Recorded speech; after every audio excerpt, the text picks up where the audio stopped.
We're in the heart of Sandton City, the concrete jungle of Johannesburg, and yet what we're about to experience is life truly lived in Technicolor.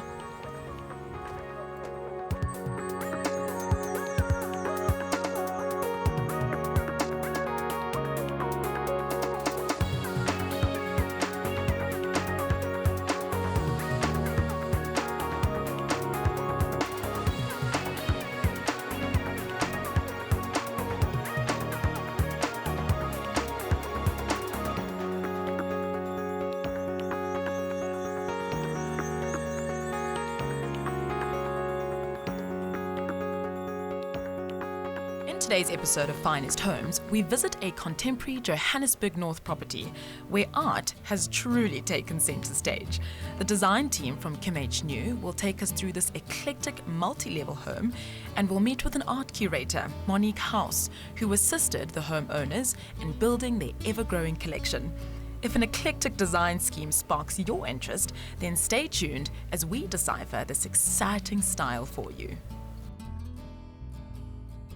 Wow, Erad, it's amazing how the art just welcomes you in. I've definitely just walked into an art lover's home, but what was your involvement in this project? Well, thank you, Tanvila. Well, I was the interior designer who was privileged enough to actually help create this beautiful space. So it's a once-in-a-lifetime space that I managed to work on. I'm very proud of it. I would be too if I were you. What was the client's brief when you first started? Well, originally they came to us because we did the previous owner's home, and they saw that when they bought the home. So they contacted us and asked us to please just paint and furnish out the home. But what turned out as a simple furnishing project actually ended up being a full renovation and turned into this beautiful space. Well, the exterior from entry is beautiful, but it's a really great surprise to come in and see so much space and light right at the entry. Absolutely. The house was designed to be a bit of a surprise factor when you walk through the front door. And it seems deceivingly small, but we've got multiple levels that actually helped us to fit a massive house onto what is a smaller stand. And when we go downstairs, you'll see there's quite a surprise of an open living area downstairs. Well, wait no more. I can't wait to see it. Shall we hit it? Absolutely.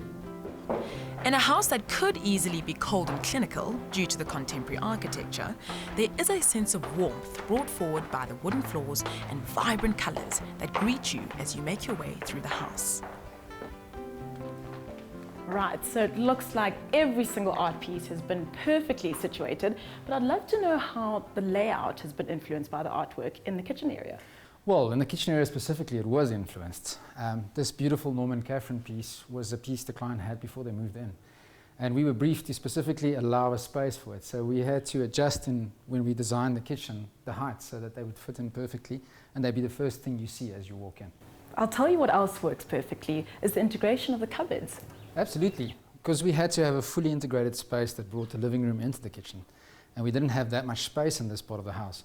We had to integrate cupboards on all sides of the room. So what seems to be a kitchen on this side is actually a 360-degree kitchen, with integrated fridges, cupboards, everything else just fitting into its place perfectly.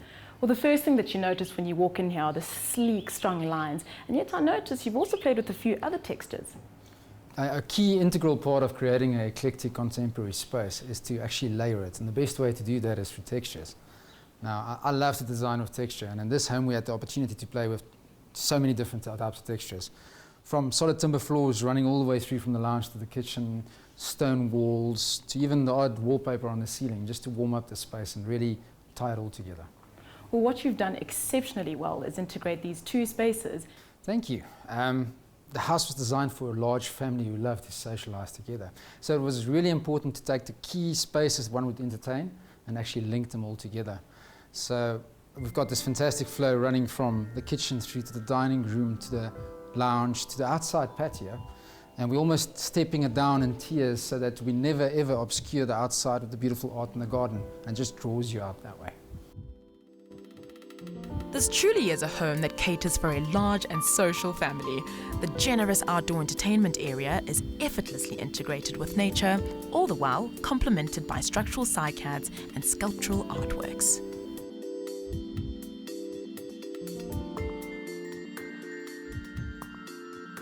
Erad, it's really hard not to notice the stark contrast between the dark, moody kitchen and this light, elegant family space. Tell me how you married these elements together. we were talking about texture earlier and how things kind of layer into the space. And because art is such an integral part of this space, the client always wanted to put this Lionel Schmidt head behind us, and it had to be visible. So we started grading the space from darker, bolder colors all the way through to your lighter tones as you move outside, which is where most of your natural light is, so that it's kind of a seamless transition from the dark to the light. Well, Gerard, this really feels like the epitome of indoor and outdoor living, and I love how you've used furniture to accommodate this. Oh, thank you. We actually sourced this from Italy.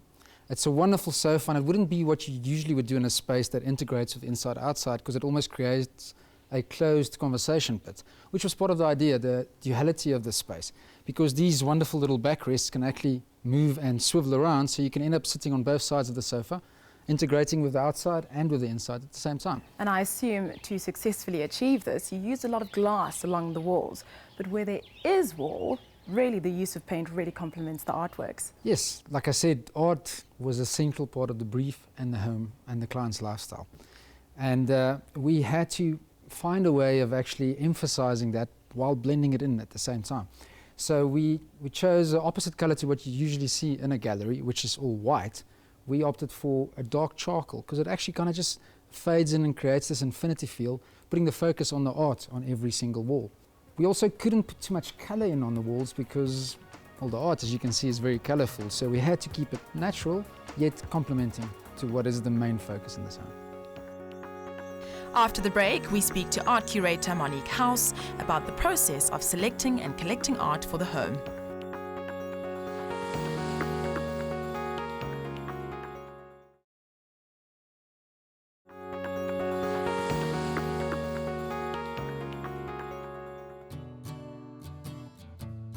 In today's episode of Finest Homes, we're visiting a house where the owner's love of art has had a defining impact on the interior design. Before the break, Gerard Nieuwoud shared their design approach in creating this eclectic contemporary home. Now I'm chatting to Monique House of Everard Reed Gallery about her role as an art curator. Monique, the art curation in this home is absolutely exceptional. But let's be honest, this wouldn't come too naturally for most homeowners. So what role do you play in achieving a look like this? Well, this was quite an interesting project to be able to work on with the client. They first saw this home, who belonged to other clients of ours, and fell in love with the design and the art that was in it. And I think that really started a journey for them in finding beautiful pieces to put in their home that they could connect with. And I received a call from them and saying, we absolutely love this piece. How do we find this artist's work? How do we get to know them? And that really started the journey a couple of years ago in finding really significant and key pieces.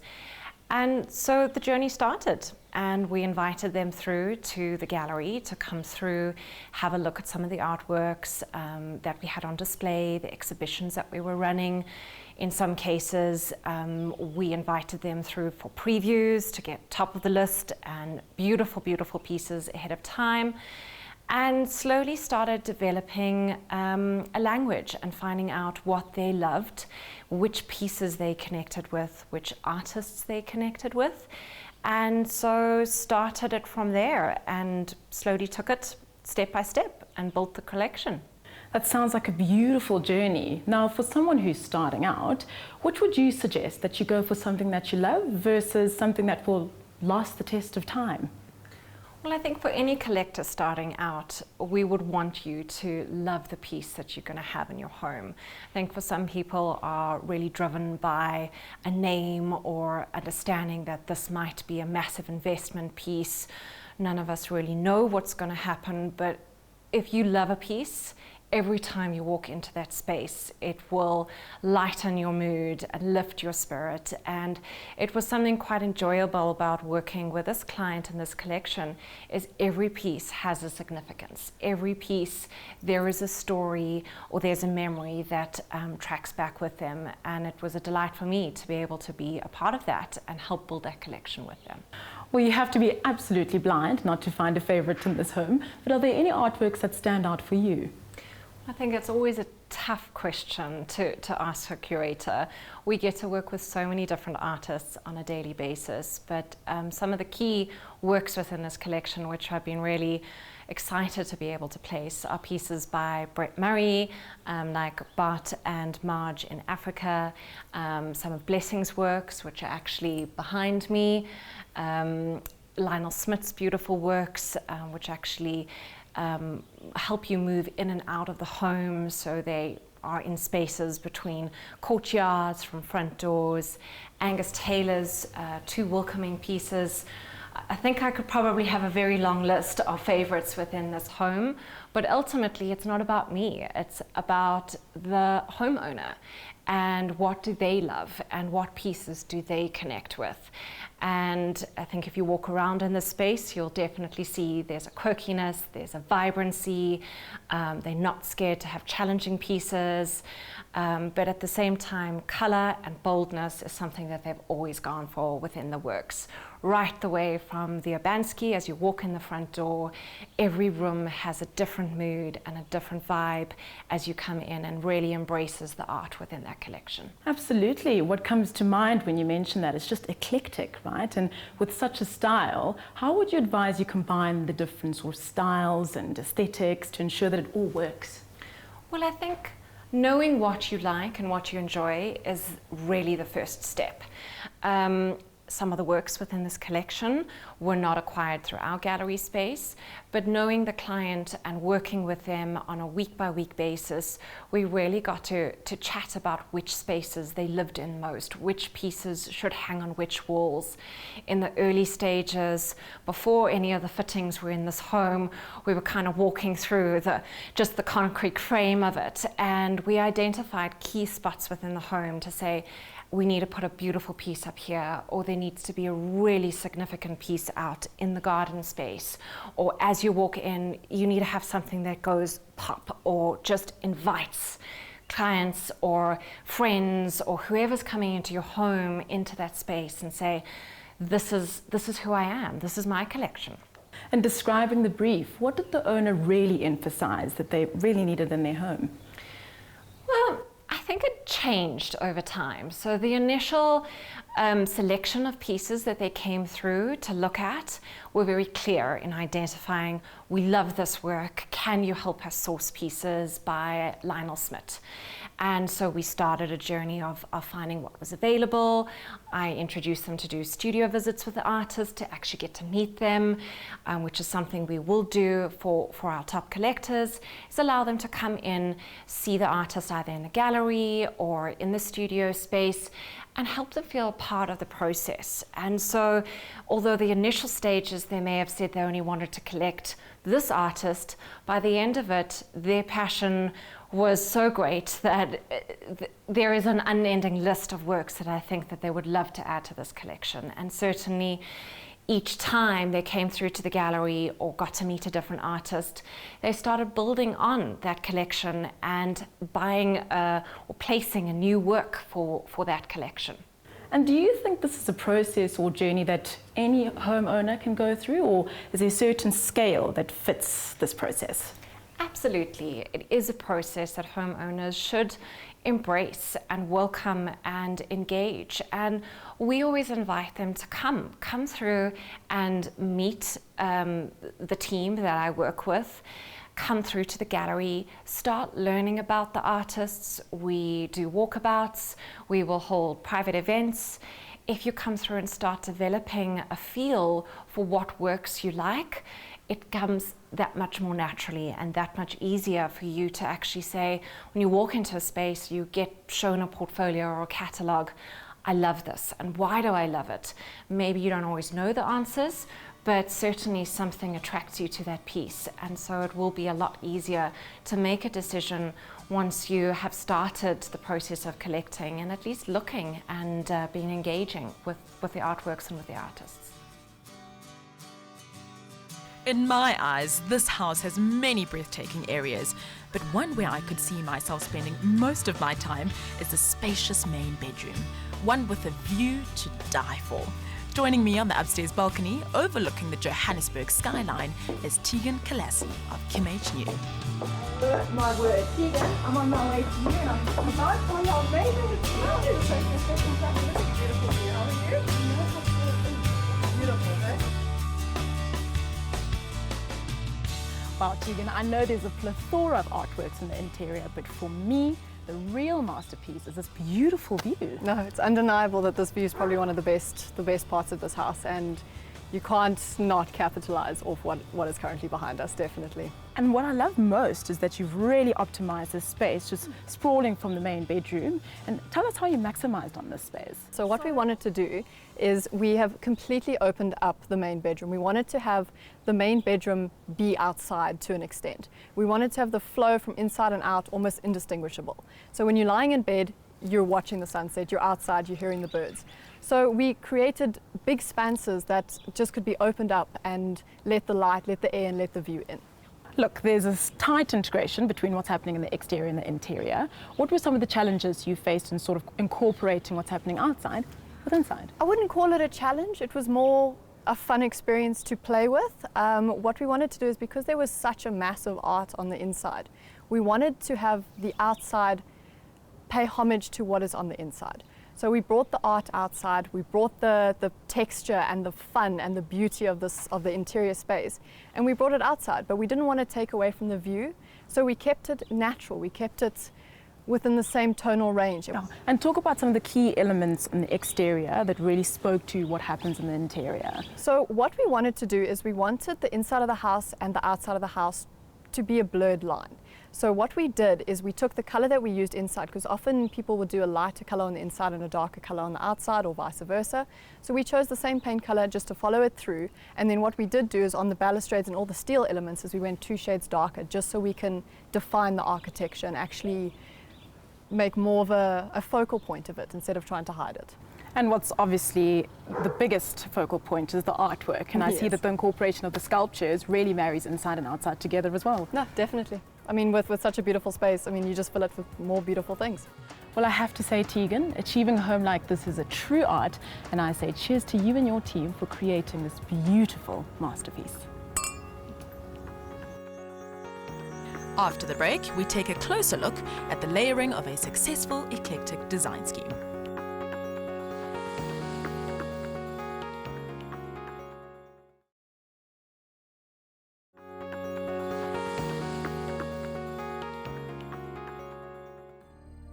In today's episode of Finest Homes, we visited a house that oozes colour, boasts multiple levels with eye-catching design and incredible art. From an interior design perspective, this would sit comfortably within an eclectic design scheme. To find out more about this fun and energetic theme, I'm chatting to interior designers Sam Alexander and Gemma Newton. Right, guys, we're talking eclectic style. How would you define this vibrant scheme? An eclectic style to us is a juxtaposition of textures, it's contrasting colours, but it needs to be cohesive. It's a mix of styles that all comes together. Yeah, and I think what's important is that not to overwhelm with too much. I think what's really imperative is to create it with a base tone and then to build it up, like Emma said, textures, patterning. I think that's really important. It does feel like there needs to be some sort of structure, however, because without a plan, things could get a little bit out of hand. No, definitely. I feel that if you're not starting off at a beginning point and knowing exactly what you're trying to achieve, then you're kind of going to mess it up. But what's important is to have fun. That's what makes eclectic such a wild style. Absolutely. So we're talking structure. I'm going to bring it down to 3 steps. What would you say are our 3 steps? I think that it's important to start with a base layer to sort of ground the look, and then I think picking it up from there, we can really add some pattern, so some really bold, strong pattern. And as we've selected in the look here, you can go with some geometrics. And I think that also something that really does help this is your color, but make sure that you have some complementary colors. So over here, we've got this beautiful kind of like deep green, and then we have like a mustard color that really does complement the whole look again. yeah, so you don't want to be afraid to use contrasting colours because they can complement each other and bring it all together in one cohesive look. And then texture. I think texture is absolutely important when it comes, well, at least for us, it's really important. So over here we've chosen some great stone, and then we've moved to a leather, and then when we speak about naturals, I mean, your naturals on your floor is amazing. Your natural on your countertop is also something that we love doing. You have some wood that could complement that also, and wood could then be in your shop fitting, it could be your countertops, it could be your floor also. It really just does depend on what you're trying to achieve in the space. Now, with this being such a busy scheme, would you say this look is applicable to all rooms in the house? So I think in a bedroom, it could be slightly overwhelming, so you'd have to be really selective as to how you achieve that. Again, what would be great is to start, as Emma said, to start with a base tone and then build that up. So you have your, for example, you have your leathers, and then build that up with some patterns as we've selected over here, and that will allow you to just accent that hint of eclecticism. Well, I love what you put together here for us. Can you talk us through the examples that you put together? So we've started with one of our Kimmage staples, which is pista butterscotch. We love it. We use it in a lot of our projects. It's a signature to us. This is also one of our favorite fabrics from Hertex that we really enjoy using. We have a mix of stones, different shades of wood, mahogany, extra dark, dark sand. We like to use those colors a lot. We feel that they're quite complex and you can use them across the board. So it can mix with a lot of different styles and different colors. And then just to echo what Emma's saying, so then once you have all of those staples, build that up with lots of patterning, and I think that that lends itself to the eclectic vibe. So you've got this awesome fabric, and then again you've got a juxtaposition of this kind of patterning, and I think what really ties it together is that you pick up these different tones and these different colors, and really color is huge in the eclectic style. So not really muted, very, very busy, but then again starting with a base and building that up. With so many patterns and textures, how do you ensure you still leave some space for your client's personal style? So making sure that we concentrate on the brief, that's imperative, and that's something that we really do focus on here. But also just trying to find out what works for them. You know, some people have some pictures that they'd like to pop up. Let's say it's a vintage photograph, and I think that that would lend itself to using some vintage framing. Then you've got some like bric-a-brac, which you could bring into the space. So let's say like an odd lamp with a really interesting lampshade. Again, you can use some excellent fabrics on that, some patterning. But yeah, I think that's how one would really focus on the client. And it's not always a one-stop route. You don't always get it the first time. You can show them something and then gauge from there if you're on your way to the right place or you need to start from the beginning again and look for something new. Would you say that this is a style that's applicable to only larger spaces, or could it be brought down to more compact apartments? Absolutely. There's no style that's necessarily for one place. You can apply it across the board, and it doesn't have to be intense in each environment. You can have a bit of a less invasive form of that style to use. I think Emma summed it up really well. I mean, in a mansion you could use smaller patterns. In a apartment vibe you could use a larger pattern. It really does also largely depend on the client also. So that really does drive a brief and a look and a feel to a space. Stunning. And I mean, you've spoken about patterns, color. Are there specific places within a room that you would place each of these elements? So scatter cushions, I think, are a great way to bring in some sort of patterning again. But then if you're a bit bolder, you could actually use this as a seat, you know. I mean, imagine a chair or a sofa or even an upholstered headboard could really go well in this. But then again, I constantly say this though, that it depends on the client, because some of your clientele is really bold and they say like splash it out, and then others are a bit afraid, so they'd say, okay, fine, so you know, maybe let's do this in a scatter cushion or something. Yeah. And any eclectic no-nos? I think that we'd be going against the idea of eclectic if we did say that, because it is really out there, it is adventurous, it's fun. So I think like putting a halt on it would go against that. Yeah, I'd like to echo what Emma's saying, that I mean, if you were to say, no, don't mix pink with orange, then I feel you're going against the grain. You have to be bold. It is a bold kind of statement. And if you're afraid, then don't go there. No boundaries, be bold and have fun. I love it. We've come to the end of this week's episode. Remember to connect with us on social media, as we love to hear from you. If you want to share your finest home with us, send us an email to info@thehomechannel.co.za.